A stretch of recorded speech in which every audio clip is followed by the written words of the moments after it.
Poésie masculine, c'est un simulateur de harcèlement de rue. Cette installation immersive a été créée par 3 artistes durant la période du Covid. Nathalie Herrine, Frédéric Durieux et Gilles Deboncourt. L'idée est d'immerger complètement le public dans ce tunnel interactif. Durant 5 minutes, vous entrez dans la peau d'une femme harcelée. Le but de Poésie masculine est de modifier les comportements, éduquer les hommes, déconditionner les femmes et aider les témoins. Avant et après son passage dans le simulateur, le public bénéficie d'un accompagnement indispensable.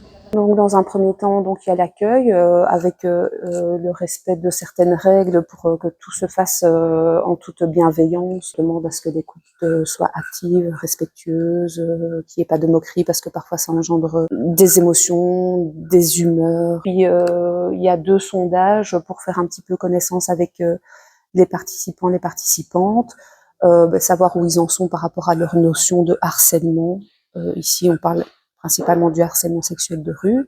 Puis il y a un débat mouvant où là, on lance une série d'affirmations et eux ont la possibilité d'être d'accord ou pas d'accord et puis on en parle ensemble. Puis il y a le simulateur, donc le simulateur de harcèlement qui dure quelques minutes là où ils ont la possibilité d'accepter ou de refuser ou même d'y entrer et d'en sortir si jamais c'est trop dur pour eux. Il y a le recueil des émotions, parce que parfois voilà, on est face à des émotions très fortes, ou de la sidération, de la surprise, selon voilà, le vécu de chacun, selon les genres aussi. On sait en arrivant ce qu'est le harcèlement, et finalement on se dit « Ah ben non, tiens j'ai vécu ça, je savais pas que c'était ça ».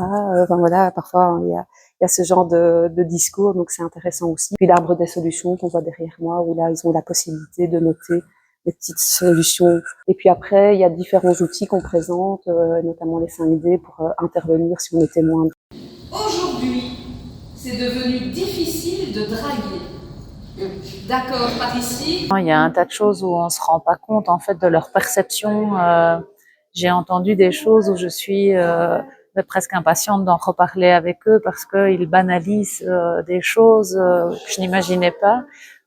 Et d'autre part, ils ont aussi parfois des réactions très fortes en termes de peur, de dégoût, de choses comme ça, dans les choses qu'on a pu aborder ou dans l'expérience en elle-même immersive, quoi. Mais j'ai fait un espèce de bond en arrière où effectivement je me rends compte que j'ai aussi vécu des choses comme ça, des moments où l'effet de groupe des hommes peuvent vraiment effrayer et j'ai ressenti à l'intérieur de moi quand les choses bougeaient, quand les personnages bougeaient, vraiment de l'intimidation, de la gêne, un malaise et que j'ai ressenti auprès de mes élèves aussi, donc c'était très fort. Les animations sont proposées au groupe par les associations partenaires dont le Centre d'action laïque de la province de Namur. Lequel travaille sur l'égalité des genres, sur l'égalité de tous, l'émancipation.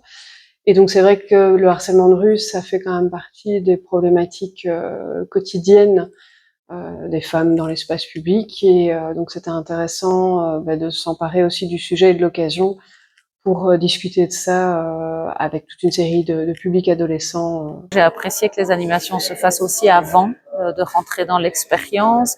Ça a été très bien mené par un débat interactif où on bougeait, donc ça parlait à nos élèves, c'était très adapté à leur niveau de compréhension aussi.